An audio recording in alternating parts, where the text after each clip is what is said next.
Hello, everyone. Welcome back to a brand new episode of Trash Talk. I'm here with a very special guest. Would you like to introduce yourself? Yeah, I'm under the Mayo.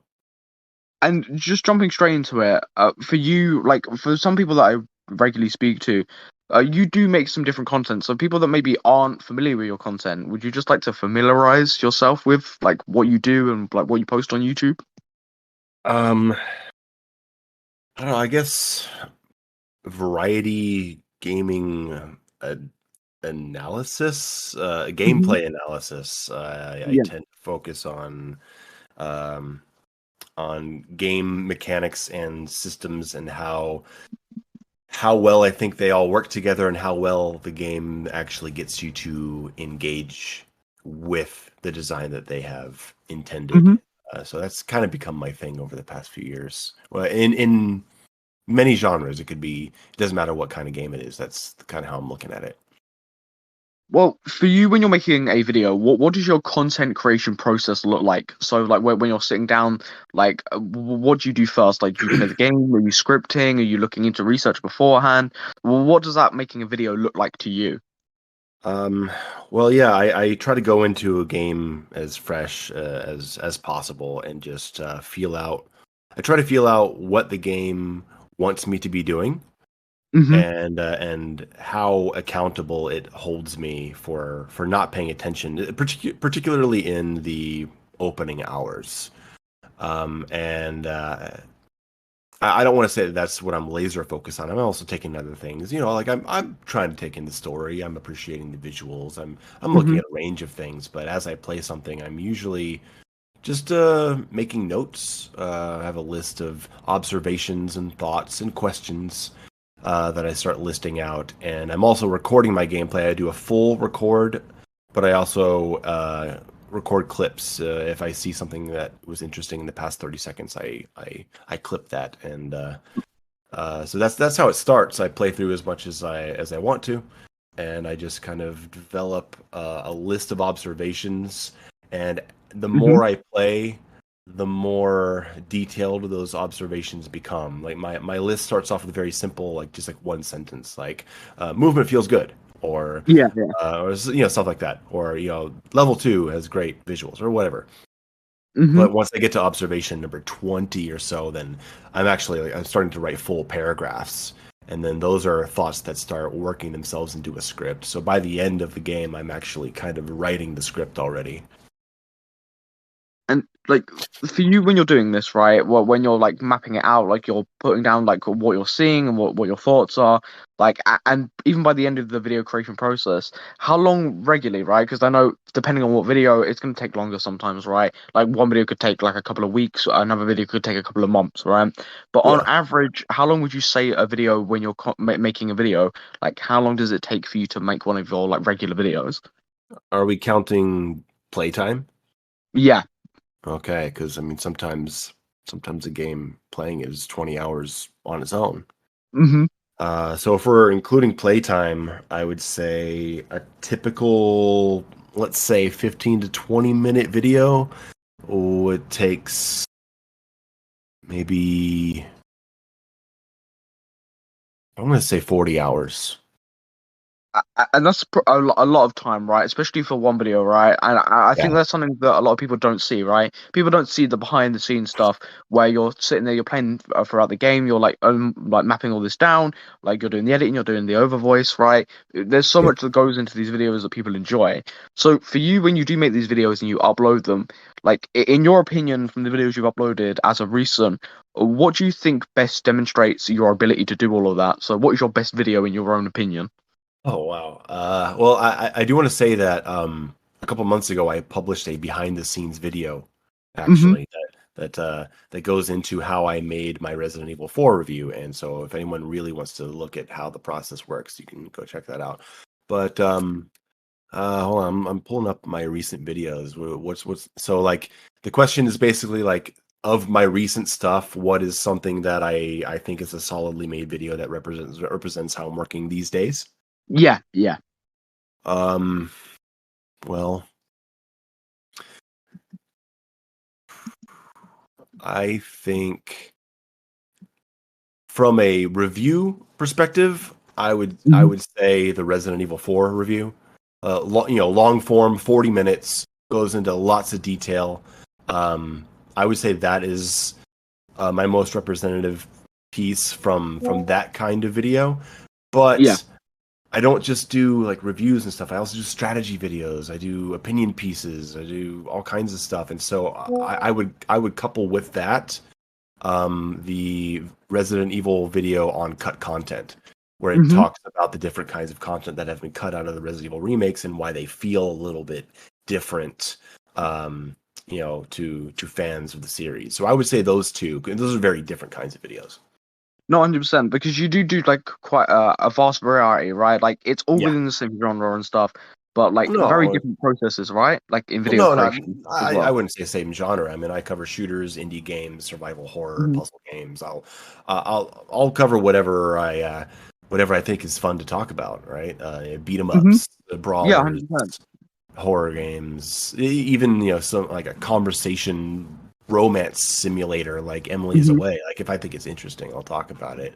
But yeah, I am well aware that I am kind of handicapping the growth of my channel by being so focused on variety because most channels, like if, we throw out names like Angry Joe or G-Man or Skill Up or Hmm. Civi, like they have the videos that they make. People go to their channels for their reviews, Yeah. and I I like making reviews. I like making long form reviews, but two things. One, my style of making them is incredibly focused on visual representations of points I'm making. I go into a lot of detail in the gameplay, and so they probably take me twice as long to make as other people making the reviews. Hmm. And the other thing is I don't want to just do that. I want to do opinion pieces. I want to spend 60 hours making a strategy guide for how to play Sifu a year later, even though like no one needs it. Like I want to do it because I want that information to be out there, even though maybe a lot of my viewers won't care about it. Well, Hmm. someone will. It'll help someone, and that's what matters to me. Every couple months I do a 5 movie feature like movie club recommendation video that like it's like 2,000 views. Like it gets nothing, but I do Hmm. it because I want to. It makes me happy to do it, and I do it for certain Yeah. people. And so my channel could be doing a lot better if I had more of a set identity to my content, but Hmm. I wouldn't be as happy with what I'm doing. And so I continue doing it this way. Not 100%. Well, like that's the content you want to make, right? It would Yeah. be unfair on yourself if you only made a specific set of content because that's what the analytics said, right? Like Yeah. I feel like it would be like handicapping you in the sense as well of the fact that you wouldn't be able to like display what you want to talk about, like stuff Yeah. that you want to convey in your videos and stuff. So at the end of the day, it's also like it's your channel, right? Like it's whatever you want to do and what you want to put on there. So like in the same sense to like the similar questions I've just asked.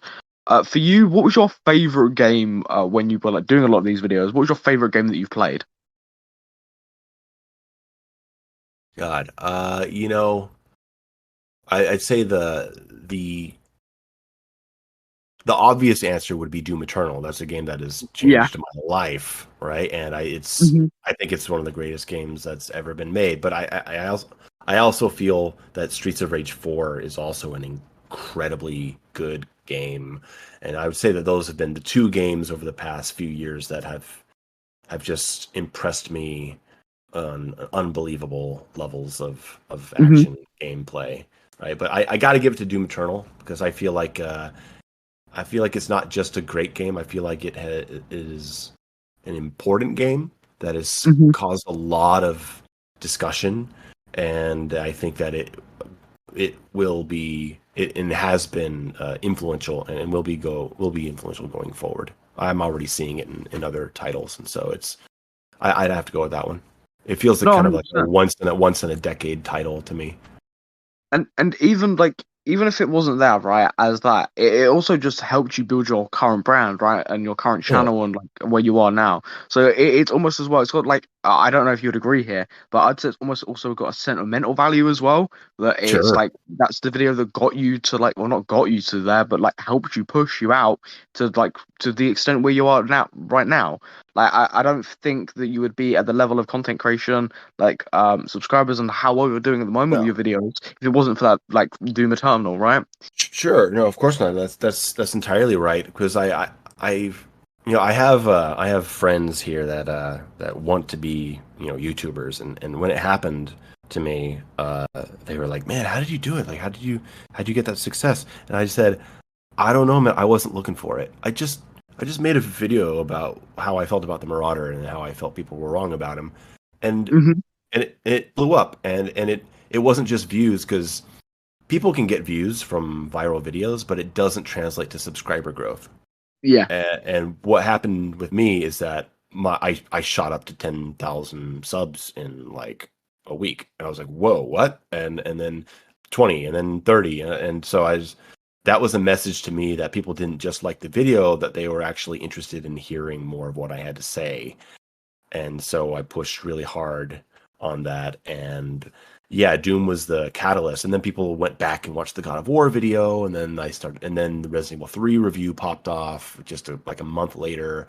And and so yeah, I mean, Doom Eternal was definitely the cause of it. I made like 100 videos about it for 2 years. I got to know the developers. I made friends. I got to analyze my own feelings about why I love my favorite games. It changed my life, and it happened a week after the pandemic, where Hmm.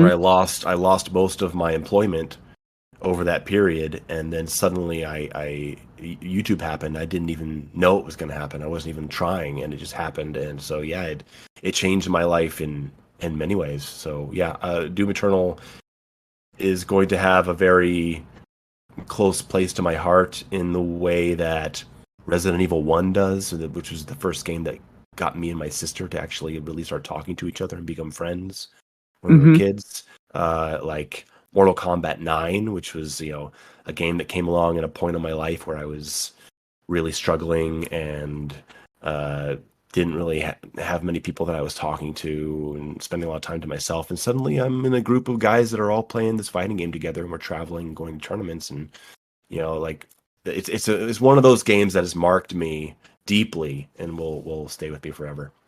No, 100%. And it's almost like with all the games you just mentioned, the sentimental value, right? It pushes you forward. It's helped you just in your life Yeah. in general, right? Not even necessarily your YouTube, just like Yeah. it saved you from like yourself, like just your life in general. And it's given you like a wonderful career to like be able to bounce off of, right?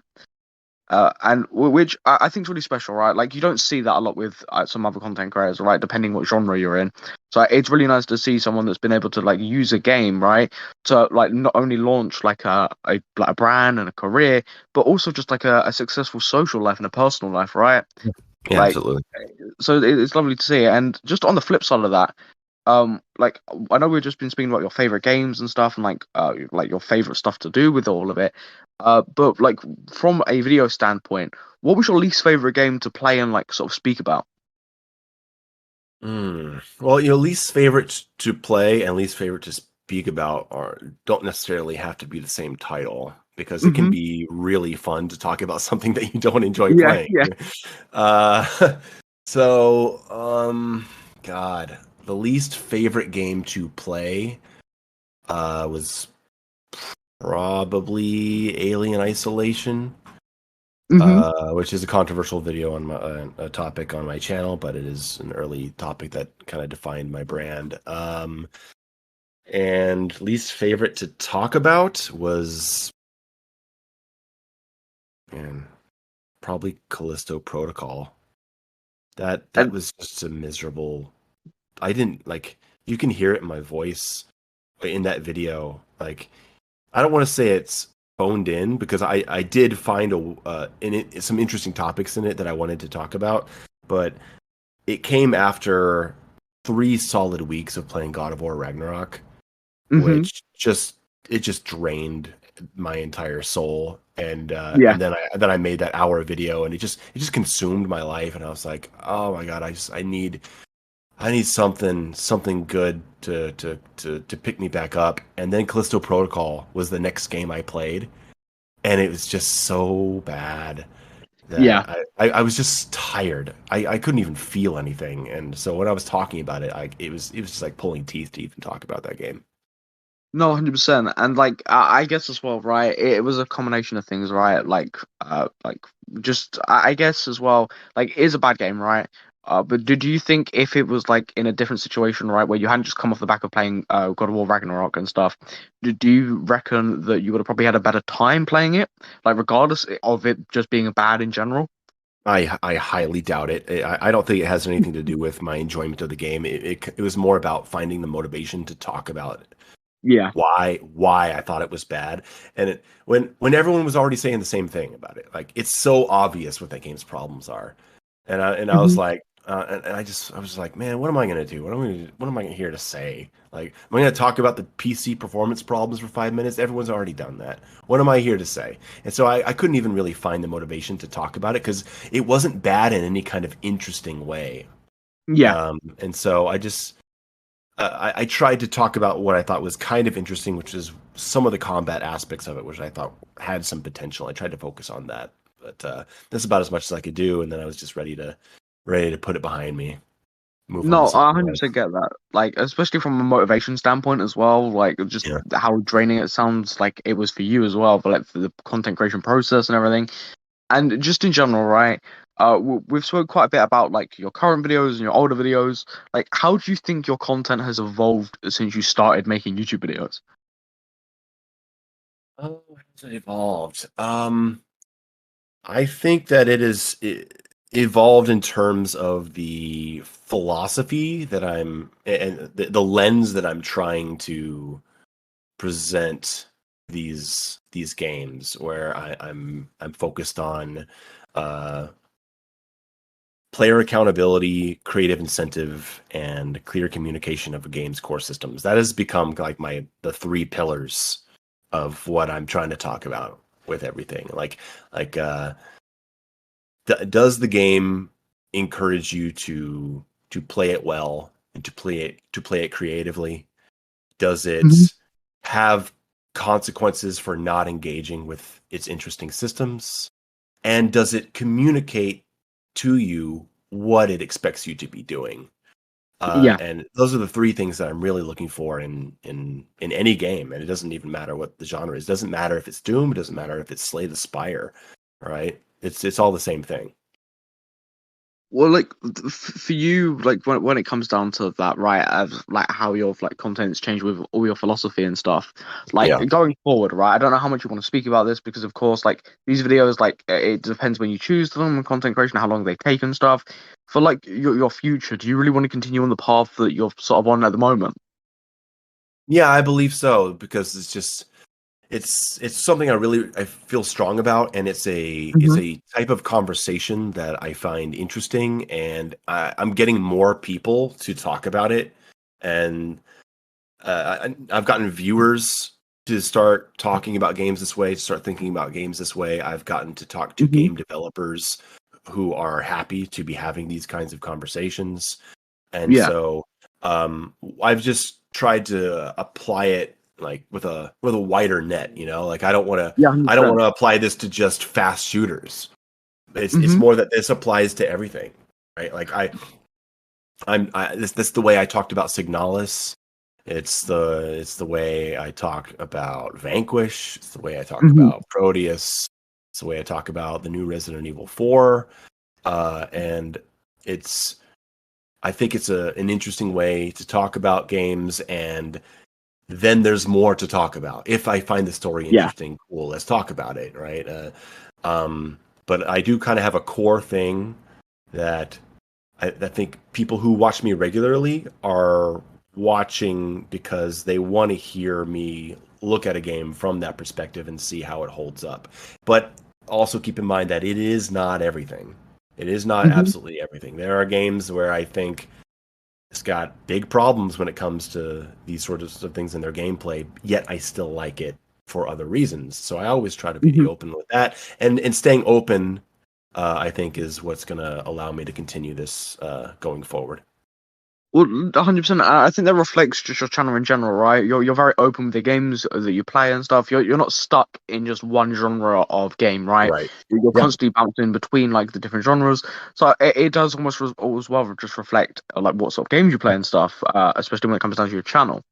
And again, now this is a question that sort of just expands on the one we were speaking about. But for you, when you're like making content and stuff, like, do you have like any like your eye on any games you want to play for future videos? I don't know if you want to speak about that. I don't know if you want to like spoil anything like that. But have you got your eye on any games that you want to maybe make a video on in the future? Well, here's the thing. I actually don't pay much attention to what's coming out. Mm-hmm. I actually really value that experience of being completely surprised by something. You know, something comes out and everyone's like, "Oh yeah, this has been like Scorn." Scorn is the perfect example of that. People Yeah. followed Scorn's development for years, and and then it came out, and I was like, I never heard about this. What is this Scorn game? And Mm-hmm. that's fun for me. I think that's a fun perspective to go in, and or the System Shock remake that just came out. I didn't follow anything about that. I just played it when it came out, and I figured, hey, everyone who's reviewing this is going to be reviewing it from the perspective of they already played it, the original. It's like, why not show the experience of someone who doesn't know anything about it and going straight in. I think that's a valuable perspective to put out there. But as for the games coming out, I mean Mortal Kombat, I can't wait. Mm-hmm. um if I like it a lot, I'll do some strategy stuff. If I don't, then I'll tell you why and I'll leave it alone. But I already have some big videos ready. I have a video on why I think Dead Space 2 is the better game more than Yeah. one. And I have a near 50-minute video ready on Yeah. the Silent Hill trilogy. And that's, I don't know when I'm going to publish that, but those are two videos that are ready to go. So I can't wait to Mm-hmm. publish those, but I don't know what 100%. games might be coming out that I'm looking forward to talking about. Mm-hmm. And with these videos that you're ready to post and whatever, like, is there like any specific time you like with these videos that like do you look at the current climate of like gaming and stuff and like what people are talking about and like if Yeah. the videos will like fit in, or do you just post it whenever? Like because I know some content creators, they don't necessarily need the current climate to be like in their favor with it. They just want to Yeah. upload a video that they're proud of, and it sounds like you're very proud of these videos that you've made. The Silent Hill one for sure, because I've Mhm. been trying to think about how I'm going to talk about Silent Hill for about 3 years now, and I finally figured it Yeah. out. But these are videos that I call backup videos. Hmm. Um, there's time sensitive videos, there's legacy videos, and there's backup videos. Time sensitive is like game just came out today, so Yeah. we're talking about it because everyone's talking about it. Hmm. Um, and a legacy video would be a larger subject that I see people being interested in for a long time. Like my Resident Evil 3 review and my Village review, they get good views every year when they announce a new Resident Evil. Right? That's Hmm. or my Mortal Kombat 11 video. I put that out 3 years after the game came out, and it's getting more views now because there's a new Mortal Kombat video. So more Yeah. a new Mortal Kombat game. So that's like legacy content. My God of War stuff is legacy content, but then backup videos are like I could that Dead Space 2 video. I mean, like there's no good time to release a video on Dead Space 2 Yeah. unless if there's a new Dead Space coming out. And so Hmm. I can just launch that whenever I want to. I might put it out for Halloween. I might put it out next week. Maybe I Yeah. need a week off and I need to not work on something, and so I can just publish a backup video. Silent Hill. When am I going to publish that? Am I going to publish it when Silent Hill 2 remake comes out? I don't even know when that's happening. I don't know if I want to sit on that video for a year before I publish it. You know? You're not 100%, and I get that as well. Like, especially when it comes to like how your videos are formatted and like the time and effort that goes into it. Like, I feel like just leaving it a year. Like, do you really want to like sit on something that you've like Yeah. genuinely like worked so hard on? Do you really want to sit on that for a year, knowing that like you've done like some of your best work on that video, but like you're just waiting for the right time? So no, I completely get that. And like you were speaking a lot about like you've got these backup videos, you've got these legacy videos and stuff. And of course, your most popular video was on Papers, Please. Yeah. Now, for you, like, just tell me a bit about that. Like, tell me a bit about the game, and like, it's just like it feels like a very like I don't know if random would be like the right Random word would be the for it. right word. Yeah. Yeah. Like, just tell me a bit about the game and just like, did you expect the video to do as well as it did? No, no, of course not.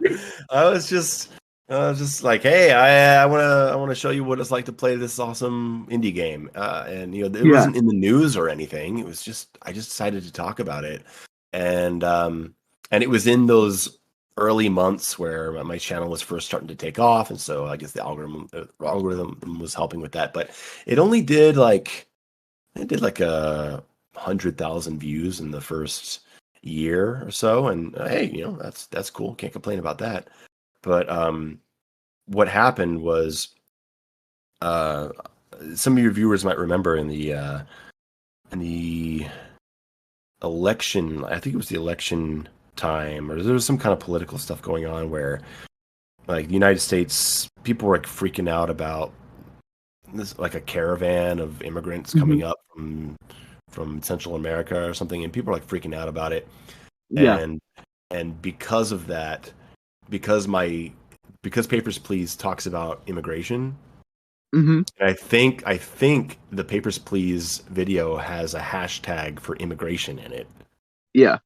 Somehow it got picked up into the algorithm in the discussion about immigration, and so it just shot up by 600,000 views over a month. And I was like, what the hell? Where did this come from? And Hmm. then, like a year later, it got another huge boom, during the lockdown, during COVID. I want to say it was 2021, um, because uh, the whole discussion of vaccines, and you Hmm. got to be vaccinated to travel or whatever. And in the game, there's like parts where you have to check people's vaccine records because there's a pandemic going around. And so the game got re-picked up in the algorithm because of the Hmm. controversy over vaccines, and suddenly I saw this spike of all these viewers. And I was like, whoa, that's cool. Papers, Please got picked up Yeah. again. But then I looked at all the comments, and it's all just like, this is like America now with Yeah. vaccines. And I was like, Yeah. oh God. Yeah. So I got a bunch of traffic, but it was kind of weird traffic to be getting. No, Uh, 100%. but yeah, it's just one of those random magic videos that hits for reasons that you could never even predict. Well, yeah, 100%. It feels like it was almost like right place, right time, right? Like not even intentionally as well. Like No, it felt like it was just like again very random, right? the As game's all from videos to be. 2013. Yeah, like it just feels like it was a very like random thing to happen. Like it's genuinely like I don't think you can like put it down to anything. I Yeah. just think that you posted it at a time where coincidentally there was a lot of stuff going on in the world. So Hmm. you ended up with a video that has grossed over 1.5 million views, which Yeah. like for you looking back at that, like what do you hold against that video? Like do you still like the video? Like because I guess Yeah. like if I had that like video right that blew up like that. Like I don't know how I'd feel about it, like in comparison to like my other videos, you know? I just look at it as an anomaly. Yeah. I don't. It's a format of video that I enjoy doing occasionally, just kind of taking you through how a game works. I've done it for Slay the Spire and Duskers and Braid, and to various success into the Breach. Some of those videos have 600,000 views. Some of them have 30. Right? Like, Hmm. I don't do anything different. I'm doing the same kind of format. So Yeah. it's not the format and the style of the video that made it blow up. It was just that it got caught up in some kind of like political, storm. Yeah. So I don't see Papers, that video. I don't resent it or anything. I love the video. I'm glad it got the views. Cool. It's great. I'm proud of it. But Hmm. it's the video that has the second most views on my channel is the Resident Evil 3 review, Yeah. and that's a video that is a lot more representative of me and what I stand for, and the kind of content that I make. Even though it's negative, and I don't want to be known for just negative stuff. Negative stuff gets more traffic than positive. It's just the name of the game. Hmm. But I'm proud of it. No, yeah, 100%. Like, I guess like you summed it up, like just in general, random, right? It is like it's just a random video, right? A random video that did well, but like it doesn't limit you, it doesn't whatever, because you've still got Yeah. these like popular videos that demonstrate pretty well what your channel was, and is now, right? So like I guess it's just like fate. And to be honest, like I think I've asked all the questions that I want to ask you, but I know that Ace Howler, the person that got in contact with you to like just set this up, just Mm. wanted to come on and just ask you a quick question, if that's all right. Um, yeah, yeah, sure, that's fine. I will also say that Papers, Please, that video, I think it Hmm. is uniquely entertaining because it's such a simple game to understand. Yeah. You can Hmm. send the Papers, Please video to someone who doesn't play video games at all, and they will Yeah. completely understand everything that's going on. It's so simple. I explain it step by step. I tell it like a story, and I feel that video is uniquely entertaining, and that probably contributed to its success as well. Yeah, 100%. Yeah, I felt like it's a video that was very easy to track as well. Like you said, right? It's a very simple game. There isn't like a lot of game mechanics going on, right? It's a game that a lot of people can follow, and even a lot of older people could probably follow that game and still probably enjoy the concept and enjoy the video Hmm. and whatever. So I feel like it's a game that probably as well sort of appeals to everyone. Yeah, yeah, I think so too. So yeah, 100%. And Ace Howler is just with us now, and Yes, I know he wanted to ask you a question. So sure. the floor is yours, Ace, for the question you wanted to ask. So, under the Mayo, I Hmm. had this. So, what is your favorite thing about Doom Eternal? My favorite thing about Doom Eternal. Mm-hmm. Ah, oh God, that's a complicated question, man. Um, I think it's the faltering system. Really? Yeah, I think the faltering system is fascinating. That the different rules for the falter states. That the difference between hard falters and soft falters. That there are attacks that guarantee falters, like grenades, but then there are also attacks that will only falter an enemy if they haven't been faltered in the previous seconds to avoid stun locking. I think that the difference between that is fascinating, and that it really opens up the experimentation of lesser used weapon mods once you really understand the faltering system, like using microwave beam explosions to get guaranteed falters on surrounding enemies, or using the remote detonation rocket to falter enemies and getting out, but only being able to do the remote det falter if you haven't already faltered them before. I think that's probably the most fascinating thing about the game to me. Like, yeah, I love the combat, I love the combos, I love the enemy designs, I love the levels, I love the music. I mean, all that stuff. Yeah, but the the faltering system, I think, is probably my favorite thing about it. That does sound really cool. I'm not gonna lie. It's great. I have a whole video that explains the faltering system, and it was game changing once when I discovered the difference between hard falter and soft falter. Then because people, you would shoot something with a shotgun and it would falter, like it would stumble, and then sometimes you would shoot something with a shotgun and it wouldn't. And I was like, well, why? Why is it not faltering? It was like, oh, and that's why I went and did all the research and found out, oh, okay, you can't falter something with a shotgun if it's already been faltered in the previous seconds. And so it's cool. It's a great balancing method. So you can't just stun lock things easily without using heavy resources. And it's a cool way to get you to encourage you to experiment with other weapons. And it makes grenades extra valuable. And again, right, I really appreciate you answering Ace's question and just coming on the podcast just in general. Mm. So I really appreciate you just coming on for like a good 30 minutes of just answering the questions that I had to like tell you. Yeah, no, it was fun. No, thank you. I appreciate the talk. It was a good time. Yeah, no worries. And for everyone watching today's episode of Trash Talk, if you do want to check out Under the Mayor's content, his channel will be linked down below for anybody that wants to go over there and just like look at like your channel further. So I've been your host Samuel, and I will catch you in the next episode of Trash Talk.